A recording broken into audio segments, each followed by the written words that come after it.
Donc, ta résolution, c'est de prier plus en 2026. Mais que tu fais quoi en scrollant? Voilà, je vais te dire 3 choses qui détruisent ta vie de prière. Numéro 1, la distraction. La distraction, c'est lorsque tu dois faire une chose, mais tu es en train de faire une autre chose à la fois. Multitâche est loué dans la société, mais quand il s'agit des matières spirituelles, c'est très pas bénéfique pour ton avancée. Et donc, ne sois pas en prière et en même temps en train de scroller. Ne sois pas en prière et en même temps ton esprit, ton attention est divisée à autre chose. Sois en prière et sois focus sur le temps de prière pour que la prière soit réellement efficace. Numéro 2, lorsque tu es énormément charnel, tu vas avoir l'impression que la prière ne monte pas. Parce que là, tout ce qui est charnel, les désirs de la chair sont opposés aux désirs de l'Esprit de Dieu.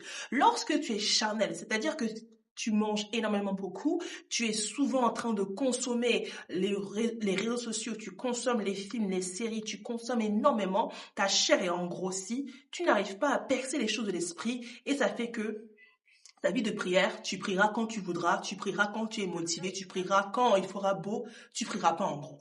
Donc, quand tu es trop charnel, ça empêche à ce que ta vie de prière puisse passer à un autre niveau. Puis troisièmement, et ça, c'est quelque chose que tu ne savais pas. Ce qui bloque ta vie de prière, c'est lorsque tu cherches à paraître plus spirituel que tu n'en es. Lorsque tu entres dans la prière en établissant un jargon, un vocabulaire évangélique, en disant que, ok, Dieu va m'écouter, m'entendre si j'utilise un bon français, un bon langage, pour paraître vraiment plus spirituel, ça fait en sorte que ta vie de prière va stagner parce que tu vas sentir seulement l'envie de prier uniquement lorsque, voilà, tu aurais les mots. Mais quand tu n'as pas les mots, que vas-tu faire?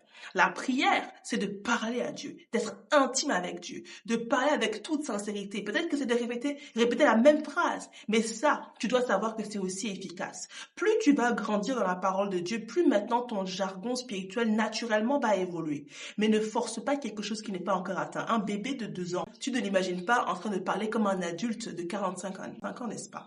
Donc, évolue selon la fréquence et la grandeur du Saint-Esprit de la parole qui est en toi. Et tu verras que si tu t'appliques en ces choses, quand tu pries avec focus, quand tu pries sans étant charnel, mais quand tu pries en étant intime et en temps la plus simple possible, ta vie de prière va se multiplier. Au nom de Jésus-Christ, que ta vie de prière soit affermie par la puissance du Saint-Esprit. Tu es béni.